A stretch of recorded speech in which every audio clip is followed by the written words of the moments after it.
কানাডার ফেডারেল রাজনীতিতে আজ অত্যন্ত গুরুত্বপূর্ণ একটি ঘটনা ঘটেছে। গুরুত্বপূর্ণ ঘটনাটি হচ্ছে অন্যতম বিরোধী দল এনডিপি ক্ষমতাসীন লিবারেল পার্টির সঙ্গে যে একটি চুক্তি করেছিল, চুক্তিটি হচ্ছে NDP liberal supply and confidence agreement. একেবারে কাগজে কলমে সিগনেচার করে এই দুটি দল একটি চুক্তি করেছিল, যে চুক্তির মূল বিষয় ছিল আগামী 2025 সালের মেয়াদ শেষ হওয়া পর্যন্ত মাইনরিটি লিবারেল গভর্নমেন্টকে সমর্থন করে যাবে এনডিপি, যাতে কোনো ধরনের অনাস্থা ভোটে কিংবা কোনো জটিলতার মুখোমুখি হয়ে লিবারেল পার্টিকে ক্ষমতা থেকে চলে যেতে না হয়। কিন্তু আজ হঠাৎ করে জাগমিত সিং, এনডিপির প্রধান, সোশ্যাল মিডিয়ায় একটি ভিডিও বক্তব্য পোস্ট করে তিনি জানিয়ে দিয়েছেন ডিল ইজ ডান। জাস্টিন ট্রুডোর লিবারেল পার্টির সঙ্গে তার যে ম্যারেজ অফ কনভেনিয়েন্স হয়েছিল কাগজে কলমে, সেটিকে তিনি তার দিক থেকে ইতি বলে ঘোষণা করেছেন। দর্শক, আমরা জানি যে জাস্টিন ট্রুডোর লিবারেল পার্টি মাইনরিটি গভর্নমেন্ট, তাকে অন্য দলের সমর্থনের উপর বেস করে ক্ষমতায়, মানে গুরুত্বপূর্ণ সিদ্ধান্তগুলো তাকে নিতে হয়, তাকে টিকে থাকতে হয়, এবং যাতে 2025 সালের অক্টোবরে যে নির্ধারিত সময়টি আছে নির্বাচনে, সেই সময় পর্যন্ত নির্বিঘ্নে শাসন করতে পারে দেশ, সেই জন্যে তারা এনডিপির সঙ্গে এই লিখিত বোঝাপড়াটি করেছিল। এখন এই লিখিত বোঝাপড়া যখন শেষ, এনডিপির পক্ষ থেকে যখন জানিয়ে দেওয়া হয়েছে তাদের আর চুক্তিতে তারা নাই, এর প্রতিক্রিয়া কি? এতে কি লিবারেল পার্টির জাস্টিন ট্রুডোর ক্ষমতা শেষ হয়ে যাচ্ছে? খুব শিগগিরই কি দেশে আরেকটি নির্বাচন হচ্ছে? রাজনৈতিক অঙ্গনে এই যে চুক্তি থেকে সরে যাওয়া বা চুক্তিটিকে ভেঙে দেওয়া, এর প্রতিক্রিয়া কি হবে?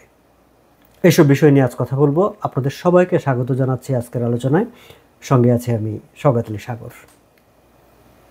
দর্শক, আপনারা যারা আমার ভিডিও নিয়মিত দেখেন বা কানাডার মেইন স্ট্রিম পলিটিক্সের খোঁজখবর রাখেন, তারা জানেন আমি নিজেও এই সংক্রান্ত একটি ভিডিও করেছিলাম কয়েকদিন আগেই, যে কানাডার জাতীয় সংসদে হাউস অব কমন্সের যে প্রধান বিরোধী দলীয় নেতা পিয়েরে পোলিয়েভ এবং প্রধান বিরোধী দল কনজারভেটিভ পার্টি, সেই পার্টির প্রধান তিনি কয়েকদিন আগে সাংবাদিক সম্মেলন করে এনডিপি লিডার জাগমিত সিংয়ের প্রতি আহ্বান জানিয়েছিলেন, জাগমিত সিং যেন জাস্টিন ট্রুডোর লিবারেল পার্টির সঙ্গে যে চুক্তিটি হয়েছে সেই চুক্তি থেকে বেরিয়ে আসে এবং জাস্টিন ট্রুডোকে ফোর্স করে একটি দ্রুত নির্বাচন অনুষ্ঠানের জন্য। এবং তিনি এও ঘোষণা করেছিলেন যে সেপ্টেম্বরের এখন থেকে আর 2 সপ্তাহেরও কম সময়ের মধ্যে সংসদ অধিবেশন বসবে, হাউস অব কমন্স বসবে অটোয়াতে, এবং এই অধিবেশনেই পিয়েরে পোলিয়েভ বলছিলেন যে তিনি নো কনফিডেন্স জাস্টিন ট্রুডোর বিরুদ্ধে অনাস্থা প্রস্তাব আনবেন সংসদে, এবং তিনি জাগমিত সিংকে আহ্বান জানিয়েছিলেন জাগমিত সিং যেন এই চুক্তি থেকে বেরিয়ে এসে তার সেই নো কনফিডেন্স প্রস্তাবে বিলে সমর্থন করে। কারণ পিয়েরে পোলিয়েভ এককভাবে সেই বিল পাশ করতে পারবে না, সেখানে জাগমিত সিংয়ের এনডিপির সমর্থন অবশ্যই লাগবে, এবং সব রাজনৈতিক দলগুলো সমর্থন করলেই কেবল অনাস্থার মাধ্যমে জাস্টিন ট্রুডোকে ক্ষমতা থেকে তারা নামিয়ে দিতে পারবে। এখন এই যে আজকে জাগমিত সিং ঘোষণা করলেন যে তিনি ট্রুডোর সঙ্গে তার যে চুক্তিটি ছিল সেই চুক্তি থেকে তিনি সরে গেছেন, ডিল ইজ ডান। এখন থেকে 2 সপ্তাহ পরে পিয়েরে পোলিয়েভ কিংবা কনজারভেটিভ পার্টি যদি নো কনফিডেন্স আনে, সেই নো কনফিডেন্স বিলের ভবিষ্যৎ কী হবে? জাগমিত সিং কি সেই বিলে সমর্থন করবেন? সমর্থন করে ট্রুডোকে ক্ষমতা থেকে নামিয়ে দেবেন?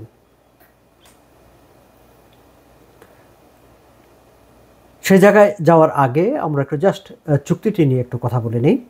যে চুক্তিটি, দর্শক খেয়াল করবেন যে নামেই বলা হয়েছে সাপ্লাই অ্যান্ড কনফিডেন্স এগ্রিমেন্ট।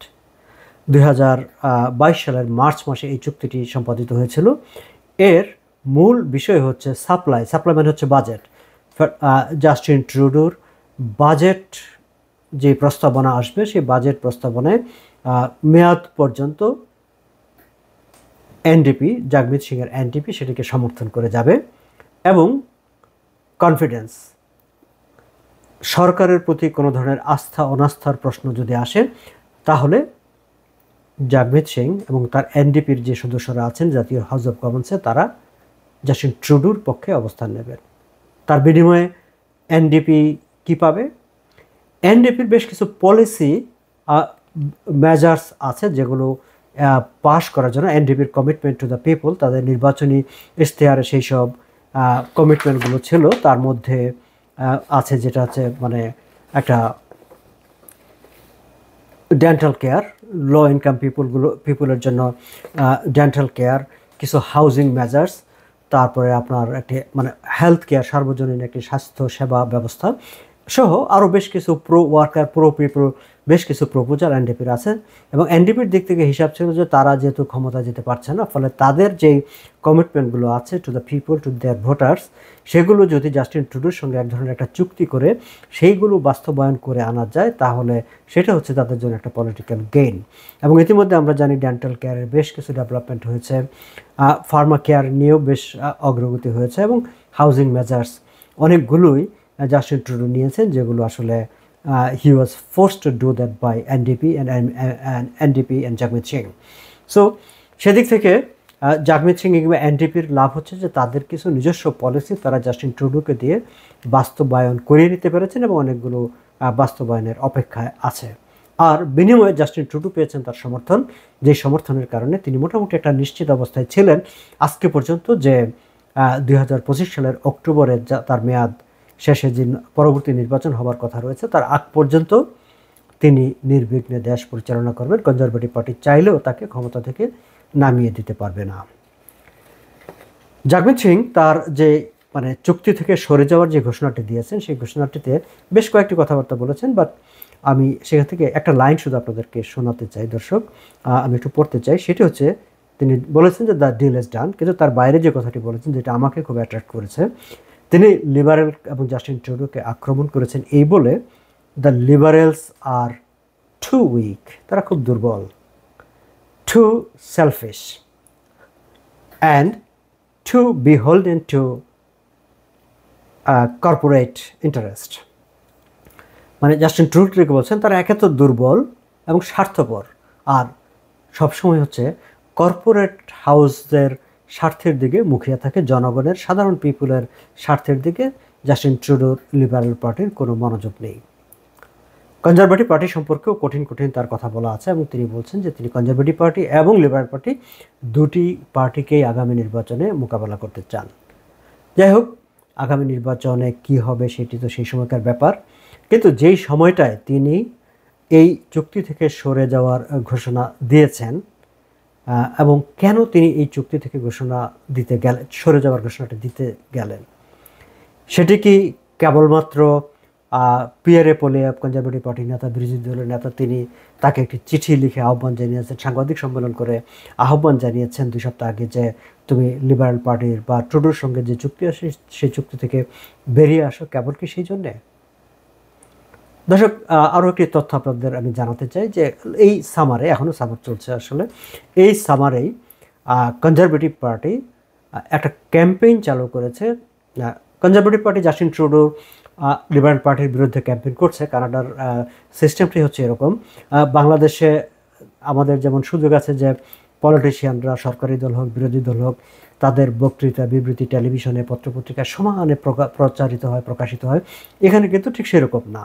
এবং সেরকম না বলে পলিটিক্যাল পার্টিগুলোকে তাদের ক্যাম্পেইনের জন্য, তাদের প্রচার প্রচারণার জন্য সোশ্যাল মিডিয়ার উপর ডিপেন্ড করতে হয়, বিজ্ঞাপনের উপর নির্ভর করতে হয়। এবং তারা যখন কোনো একটা পলিটিক্যাল পার্টির বিরুদ্ধে কিংবা কোনো গভর্নমেন্টের বিরুদ্ধে কিংবা কোনো নেতার বিরুদ্ধে তারা যখন একটা ক্যাম্পেইন লঞ্চ করে, সেই ক্যাম্পেইনটা আসলে তারা অ্যাডভার্টাইজমেন্ট হিসাবেই তারা লঞ্চ করে, পয়সা দিয়ে তারা বিজ্ঞাপন দিয়ে সেগুলো প্রচার করতে থাকে।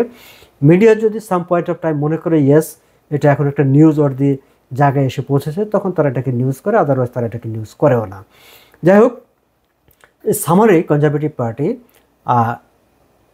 জাগমিত সিংয়ের বিরুদ্ধে একটা অ্যাডভার্টাইজমেন্ট তারা ক্যাম্পেইন লঞ্চ করেছে, এবং সেখানে তারা তাকে বলেছে যে জাগমিত সিং আসলে হচ্ছে একটা মানে সেল আউট, মানে সে বিক্রি হয়ে গেছে লিবারেল পার্টির কাছে, এবং তার কোনো মানে ভোটারদের জন্য বা নাগরিকদের জন্য প্রতি তার কোনো কমিটমেন্ট নাই, তার হচ্ছে সে একটা বিক্রি হয়ে যাওয়া একটা সোল্ড আইটেম। যাই হোক, সো এখন তাতে কি কনজারভেটিভ জাগমিত সিং ঘাবড়ে গেছেন, ভয় পেয়ে গেছেন? আমার সেটি মনে হয় না। কিন্তু কোথাও একটা রাজনৈতিক জায়গায় মেরুকরণ যেহেতু নির্বাচন কাছে মানে এসেছে, এবং এগুলো নিয়ে আসলে তার দলের মধ্যেও প্রচণ্ড একটা চাপ তৈরি হয়েছিল যে এনাফ ইজ এনাফ, এখন আর সরকারের সঙ্গে গাঁটছড়া বেঁধে থাকার দরকার নেই, সামনে নির্বাচন, আগামী বছরই তো নির্বাচনটা হবে। সো জাগমিত সিংয়ের এনডিপির উচিত হচ্ছে এখন থেকেই নির্বাচনের প্রস্তুতি নেওয়া আলাদা করে। সো সেরকম একটা চাপের মধ্যেই জাগমিত সিং আসলে এই ঘোষণাটি দিয়েছেন। এখন এই ঘোষণার ফলে কি হবে? জাগমিত সিং বলেছেন যে লিবারেল পার্টি মানে বিষয়, জাগমিত সিং নিজেও পরিষ্কার করেছেন যে বিষয়টি আমি এই ডিল থেকে বেরিয়ে এসেছি কিংবা এই চুক্তিটিতে আর থাকছি না, বা তার সঙ্গে যে গাঁটছড়া বেঁধেছিলাম সেখানে আমি আর থাকছি না, তার মানে কিন্তু এই না যে ঠিক এই মুহূর্তে একটি নির্বাচন হবে এবং ভোটারদেরকে আমরা একটা ইলেকশনের দিকে ঠেলে দিচ্ছি, বিষয়টি এরকম না। ইলেকশন যথাসময়ে হবে, 2025 সালের অক্টোবরে যেটি নির্ধারিত হবার কথা, সেই নির্বাচন হবার কথা, সেই সময় নির্বাচন হবে। তবে যেই সব বিষয়ে সমর্থন দেওয়ার ব্যাপার হাউস অব কমন্সে, পার্লামেন্টে লিবারেল পার্টিকে সমর্থন দেওয়ার ব্যাপার, কিংবা লিবারেল পার্টি যেই সব বিষয়ে এনডিপির বা জাগমিত সিংয়ের সমর্থন তাদের জন্য একেবারে গুরুত্বপূর্ণ, বাঁচা মরার প্রশ্ন, সেই বিষয়গুলোর ক্ষেত্রে সিদ্ধান্ত নেওয়ার ক্ষেত্রে জাগমিত সিং বলছেন তারা কেস টু কেস বেসিস সিদ্ধান্ত নেবেন। মানে যখন যে ইস্যুটি আসে সেই ইস্যুটি পর্যালোচনা করে সেটি যদি সমর্থন করার মতো হয় তাহলে সমর্থন করবেন, সমর্থন না করার মতো হলে তারা সমর্থন করবেন না। বাট তারা যে একটা টোটাল একটা মানে অবস্থান নিয়ে রেখেছেন যে না এখন থেকে আর টুডুকে কোনো কিছুতেই সমর্থন করব না কিংবা সমর্থন করে যাব, বিষয়টা সেরকম না। কেস টু কেস বেসিসে তারা জাস্টিন ট্রুডোর ক্ষেত্রে তারা সিদ্ধান্ত নেবেন।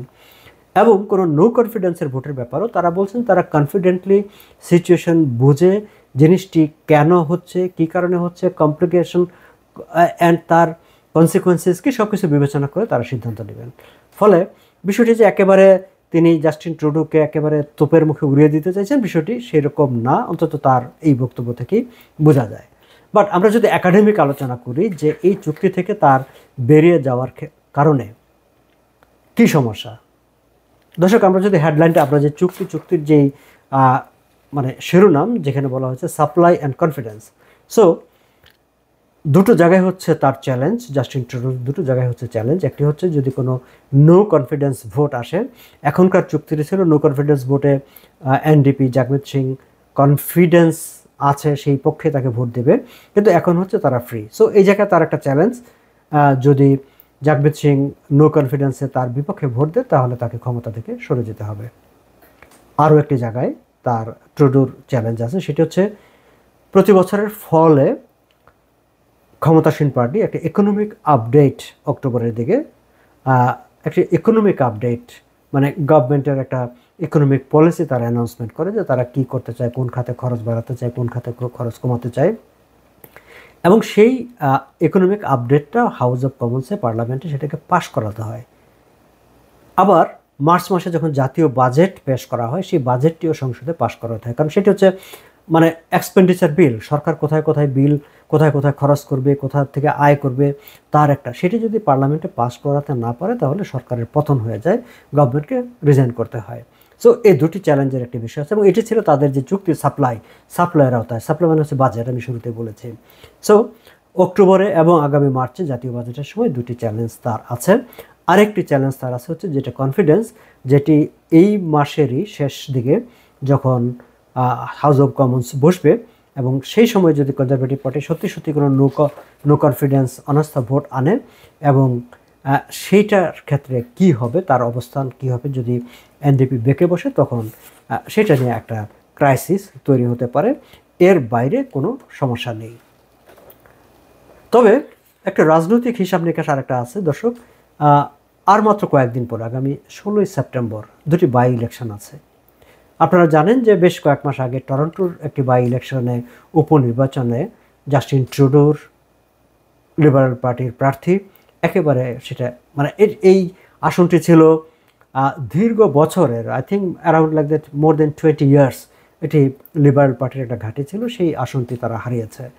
এবার দুটি নির্বাচন হতে যাচ্ছে, একটি হচ্ছে মন্ট্রিয়াল হচ্ছে জাস্টিন ট্রুডোর নিজের নির্বাচনী এলাকা, সেখানে একটা নির্বাচন হতে যাচ্ছে বাই ইলেকশন 16 সেপ্টেম্বর, এবং সেটি লিবারেল পার্টির ছেড়ে দেওয়া আসন।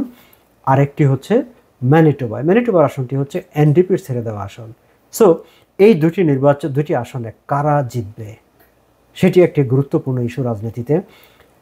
জাস্টিন ট্রুডোর জন্য, লিবারেল পার্টির জন্য এটি অনেকটা মানে লাইফ অ্যান্ড ডেথ ইস্যু, কারণ তার কনফিডেন্সের প্রশ্নে, তার গ্রহণযোগ্যতার প্রশ্নে, তার আগামী নির্বাচনের লিডারশিপের প্রশ্নে সেটি একটি গুরুত্বপূর্ণ ইস্যু। এবং ঠিক নির্বাচনটিকে সামনে রেখে এনডিপি এই যে চুক্তি থেকে সরে গেল, সেটিও এক ধরনের একটি বার্তা তারা হয়তো দিতে চেয়েছে ভোটারদেরকে, এবং সেই বার্তাটি কী সেটা আমাদের কাছে পরিষ্কার না, বাট তারা যে আলাদাভাবে দাঁড়িয়ে এখন ট্রুডোকে চ্যালেঞ্জ করতে পারে বা চ্যালেঞ্জ করতে চায়, এরকম একটি বার্তাই হয়তো তারা দিতে চেয়েছে। সো 16 সেপ্টেম্বরে আমরা বুঝতে পারবো আসলে জনগণ কোন বার্তাটি নিয়েছেন। এখন আমরা তো এতক্ষণ ধরে কনজারভেটিভ পার্টির কথা বললাম, এনডিপির কথা বললাম, এখন যাকে নিয়ে এত আয়োজন, যাকে নিয়ে এত কথা, জাস্টিন ট্রুডোর প্রতিক্রিয়া কি? এই যে তার এনডিপির সঙ্গে একেবারে কাবিন করে বিয়ের মতো, এই যে তার একটা লিখিত একটা যে চুক্তিটি ভেঙে গেল আজকে একতরফাভাবে, জাগমিত সিং বলে দিলেন হ্যাঁ ডিল ইজ ডান, এ ব্যাপারে জাস্টিন ট্রুডোর প্রতিক্রিয়া কি? জাস্টিন ট্রুডো বলছেন যে তিনি খুব এই নিয়ে কোনো উদ্বেগ দেখিয়েছেন সেটি তার বক্তৃতা পড়ে টেলিভিশনে তার মানে বডি ল্যাঙ্গুয়েজ দেখে মনে হয়নি।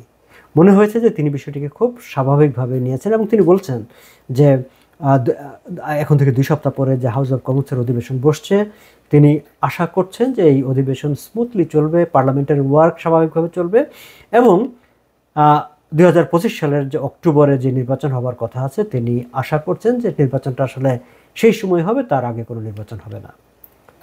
তবে লিবারেল পার্টির শীর্ষস্থানীয় নেতৃবৃন্দ, ক্যাবিনেট এবং তার অ্যাডমিনিস্ট্রেশনে যারা আছেন, প্রশাসন যারা চালান কর্মকর্তারা, তারা সারপ্রাইজড হয়েছেন এমন একটি খবর গ্লোব অ্যান্ড মেইল দিয়েছে। তারা অবশ্য কারোর নাম উল্লেখ করেনি, কিন্তু কর্মকর্তাদের সঙ্গে, প্রাইম মিনিস্টার অফিসের কর্মকর্তাদের সঙ্গে কথা বলে জানিয়েছে যে তারা একটু মানে সারপ্রাইজড হয়েছে। সো দর্শক, আজ এই পর্যন্তই আমি কানাডার একটা ফেডারেল রাজনীতির গুরুত্বপূর্ণ একটা আপডেট আপনাদের সামনে আজকে নিয়ে কথা বললাম। আমরা খেয়াল রাখবো যে পলিটিক্যাল ডেভেলপমেন্টগুলো কোন দিকে যায়, কারণ এই ডেভেলপমেন্টগুলো আমাদের জানা দরকার আছে, কারণ রাজনৈতিক অস্থিরতা কিংবা রাজনৈতিক সিদ্ধান্তগুলো আমাদের দৈনন্দিন জীবন যাত্রাকে প্রভাবিত করে, এবং কানাডায় আমাদের জীবন যাপন কেমন, কতটা স্মুথ হবে কিংবা চ্যালেঞ্জিং হবে, সেগুলো আসলে এইসব রাজনৈতিক ঘটনা প্রবাহের উপর নির্ভর করে। আপনারা সবাই ভালো থাকবেন, সুন্দর থাকবেন। এতক্ষণ আমার কথা শোনার জন্যে ধন্যবাদ আপনাদের সবাইকে।